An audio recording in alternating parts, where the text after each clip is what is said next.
प्रातः स्मरणीय परम पूजनीय भारतीय संस्कृति के आधार, ज्ञान के दाता एवं सभी विद्यार्थियों को लौकिक विद्या के साथ साथ सहज में ही अलौकिक विद्या देने वाले ब्रह्मनिष्ठ श्रोत्रिय मेरे गुरुदेव के श्री चरणों में न केवल मेरा अभी तो हम सबका कोटि कोटि प्रणाम। मेरा बड़ा सौभाग्य कि मुझे गुरुकुल मिला लौकिक विद्या प्राप्त करने के लिए, जहां पर साधारण विद्यार्थी स्कूलों में जाते थे प्रभात काल में, वहां पर मैं गुरुकुल में जाता हूं। जहां पर साधारण विद्यार्थी स्कूलों में प्रेयर करते थे, वहां पर गुरुकुल मेरी मंगलमय प्रभात काल गुरु वंदना श्लोकों और प्राणायाम के साथ शुरू होती है। तो कैसी अनुपम कृपा मेरे गुरुदेव की मुझ पर कि मेरी लौकिक विद्या भी सफल और अलौकिक विद्या भी सफल। मैं एक छोटा सा अनुभव आप लोगों के सामने रखना चाहता हूं। आप लोगों ने तो ये सुना ही होगा कि जैसा संग वैसा रंग। यदि एक चींटी किसी पुष्प का संग कर लेती है तो उसे सिर्फ भगवान के मुकुट तक पहुंच जाती है, लेकिन वही किसी मिट्टी का संग कर लेती है तो पैरों से कुचली जाती है।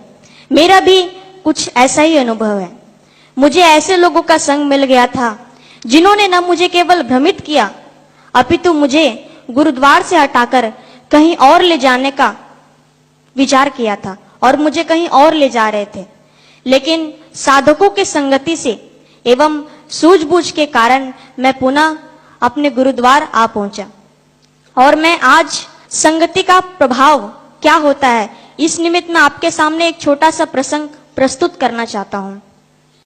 एक बार की बात है कि एक व्यापारी दो तोतों को लेकर एक नगर के चौराहे पर बैठ गया और वह बोल रहा था कि तोते ले लो भाई, तोते ले लो। एक तोते का मूल्य है 550 रुपए और दूसरे वाले तोते का मूल्य है 1 रुपए। वहीं से हाथी पर बैठकर एक राजा गुजर रहा था। उसने सुना कि एक तोते का मूल्य 550 रुपए और दूसरे तोते का मूल्य 1 रुपए। आखिर इन दोनों तोतों में फर्क क्या है? वह राजा उस व्यापारी से यह पूछने के लिए व्यापारी के पास गया। वहां जाने के बाद व्यापारी से कहा, आप बता रहे हैं कि एक तोते का मूल्य 550 रुपए और दूसरे वाले तोते का मूल्य 1 रुपए, आखिर इसमें खासियत क्या है और इसमें दुर्गुण क्या है?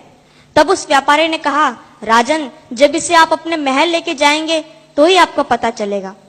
राजा ने कहा, ठीक है, दे दो। राजा ने वह दोनों तोते ले लिया। उसके पश्चात वह अपने महल चले गए। वहां पे जाने के बाद अपने सेवक को बोला कि आज जो पहला वाला तोता है, 550 रुपए वाला जो तोता है, वो मेरे पलंग के नीचे रख देना। सेवक ने वैसा ही किया और दूसरे दिन जब राजा उठा तो उस तोते ने राजा को बहुत सुंदर सुंदर मधुर मधुर श्लोक सुनाया। राजा तो बहुत खुश हो गया।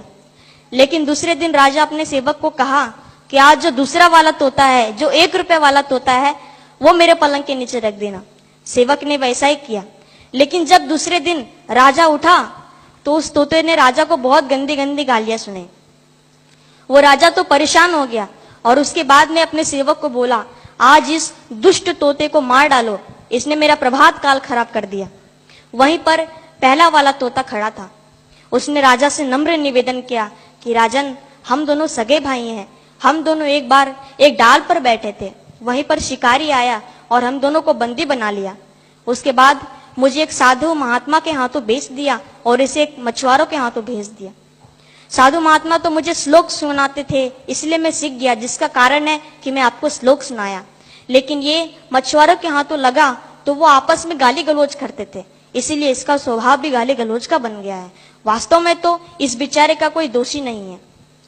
तो जैसे दोनों तोते एक ही परिवार के थे, लेकिन सुसंगति के कारण एक की वाणी मीठी मधुर और भजनमय हो गई और दुसंगति के कारण दूसरे की वाणी गाली गलौज में हो गई, तो उससे यह सिद्ध होता है कि सुसंस्कार और सुसंगति ही हमारे जीवन के मूल आधार है। एक तोता, एक पक्षी संग में प्रभावित हो जाती है तो भला मनुष्य कैसे नहीं होगा? और ये साधकों का संगी है जो आप लोग यहाँ पर आए हैं।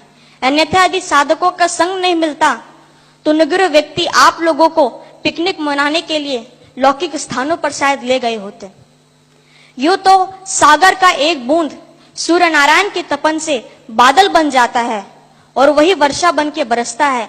ऐसे ही जब मनुष्य संतों के संग, सदगुरु के संग में आता है तो सदगुरु उसे जीव से ब्रह्म बना देते हैं। लेकिन वह दुसंगति के कारण जब वह कुसंग को प्राप्त होता है तो वह माताओं के गर्भ में पुनः उसे आना पड़ता है। तो मैं अंत में इतना ही कहूंगा अपने गुरु भाइयों, अपने गुरु बहनों से कि आप अपनी संगति का विशेष ध्यान रखें। जैसे पारसमणि लोहे को स्वर्ण बना देता है, वैसे ही दुर्भाग्यवश नींबू का संग दूध को फाड़ देता है। तो इससे यह सिद्ध होता है कि एक पारसमणि लोहे को स्वर्ण बना देता है, ऐसे ही मेरे प्यारे सदगुरु जीव को ब्रह्म बना देते हैं।